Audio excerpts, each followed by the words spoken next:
Hey everyone, Julian back for the Runecraft introduction video for Shadowverse and Shadowverse Worlds Beyond.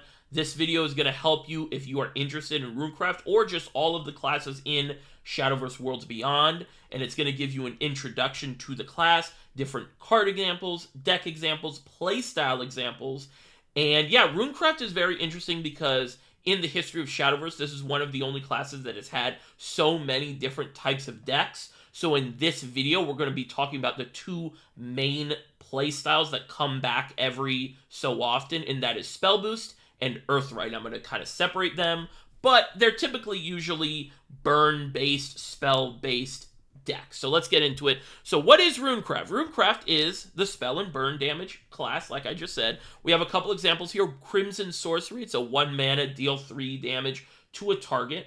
And then Dimension Shift, which we'll talk about in a second, but you can kind of see the very high cost at 18, and that is one of the main mechanics of Runecraft, and that is Spell Boost. So Spell Boost, also the cost is 20 here. This is the nerfed version of this card, Dimension Shift, and Dimension Shift, of course, is gain an extra turn after this one.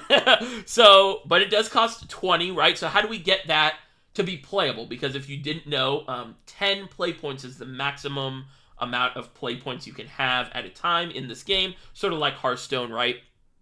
So you can see Spell Boost, subtract 0 from the cost of this card, subtract 1 more. So the way Spell Boost works is every time you play a spell, any card with Spell Boost in your hand does like an effect. So for this card, it costs 20, right, when you draw it. Whenever you play a spell, the cost of this card is going to go down by 1.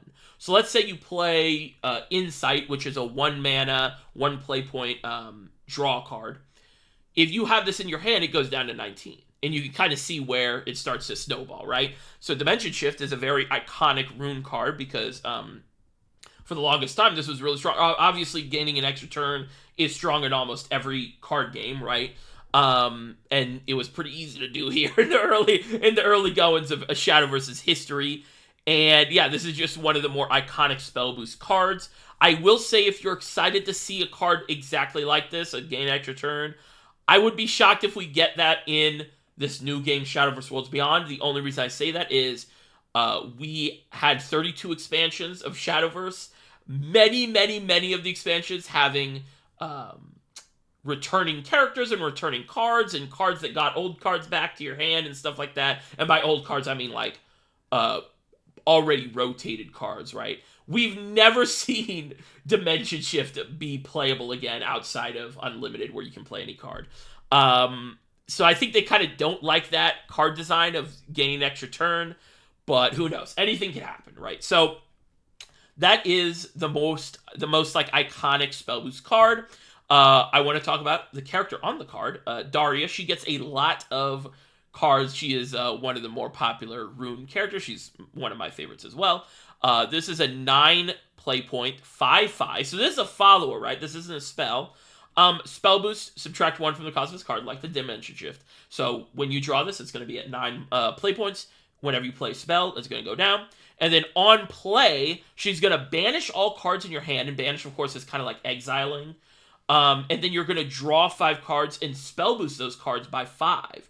So the way this card kind of works, and this deck, this version of Spell Boost worked, was you would play your spells out, get Daria down to like a playable amount, play Daria, and then you're going to refill your hand, and then sort of snowball from there because all of the things you drew now are 5 Spell Boost, towards whatever that card does, right? So there's a lot of other examples of these followers that basically can cost 0, right, if you get them down close enough. So this version of the deck was all about sort of filling the board with these followers that basically ended up costing 0 if you played a bunch of spells. So it was that balance of like spells and followers. It was pretty interesting. So now it's not just spells that can Spell Boost. You also have followers that can Spell Boost. Magic Owl is a great example. 2 mana, a 2 play point, 2/2.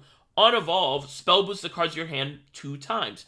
So you can see that Spell Boost, you really need to find the balance of real, actual spells and followers that can either Spell Boost or gain the value from being spell boost, if that makes sense. So spell boost is interesting. It's always around. It always comes back. It's just sort of the more iconic when you think of Runecraft. I think of spell boost. But the other big play style for Rune that comes around a lot is Earthight.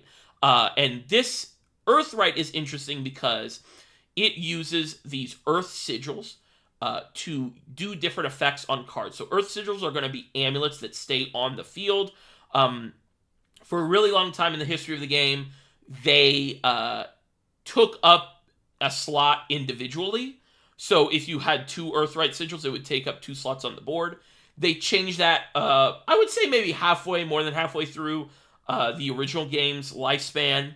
And now they like stack, so you can get like a stack of 8 Earth Sigils. But anyway, this example card is a Magic Illusionist. It's a 2-mana, 2-drop, 2/2.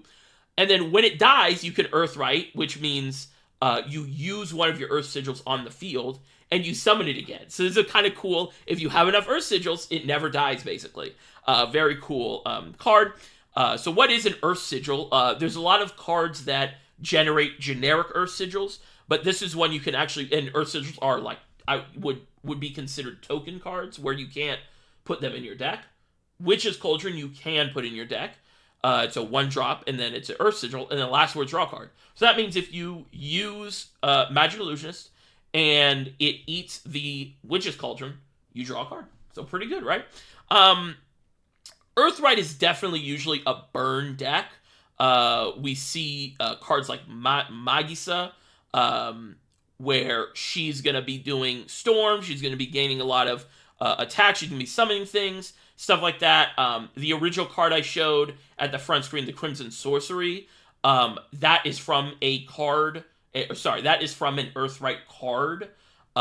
So Earthight is usually burn damage, and sort of generating some of these followers, golems as well, these token clay golems, which are typically 2/2s. So that is Earthight. Here's some example decks. On the left here, we have, what was it called? The set after Ultimate Coliseum. Was it Verdant Conflict? Why am I blanking? But the one where it was the Machina and the Natura coming together in one set. That's bad that I forgot. But anyway, Spell Boost Rune. So you have Kuan, which we're going to be seeing in the new game. He's already been like revealed. We just don't know what his effect does. You have the Daria as well. And you have a lot of these spells mixed with these followers that get down in cost. So you see the Classical Sorcerer, the Chaos Wizard. They go down to 0, almost 0 if you use spells and stuff. And then Kuan is 15 cost, and he's going to go down with Spell Boost, and then you're going to be able to play him. He's going to generate a big board and Storm, and yeah, that's basically how you end the game. The deck on the right here is in an old Earthight deck. You can see the Magic Illusionist, like I talked about, the Levi, and he's the guy who generates the Crimson Sorcery, like I showed you. Actually, both Levi's, the young and the old version. And yeah, this is just a very burn-based deck, right? And you have also this board, weird sort of like game you can play where the Magic Illusionist just almost never dies if you play well, right? So very cool. Rune is the deck and the class for people that really like burn and combo playstyles. And it's also the class for people that really want to plan turns in advance and enjoy that. Especially with Spell Boost, you can, if you get really good with the deck, you can be able to, almost like solitaire, like, play a spell, and then it is snowball effect, and you just, all your hand costs 0 now, and you just dump your whole hand out, and that's really fun sometimes. But yeah, Runecraft is the spell class for Shadowverse Worlds Beyond. I know it's going to be a popular class. It's one of the more popular classes as well, just because it has a lot of characters that people like, and a lot of people like, burning people. Like, it's fun and stuff. So, yeah, that's going to be it for the video. Thank you guys for watching. We're going to be doing Dragon next, and tomorrow, if you're watching this when I upload it, we will be getting some really a large amount of news, hopefully, for the game tonight. at 3 a.m. for me. Yeah, so I will be staying up. That video, I will be doing a video of everything we cover, or everything they cover.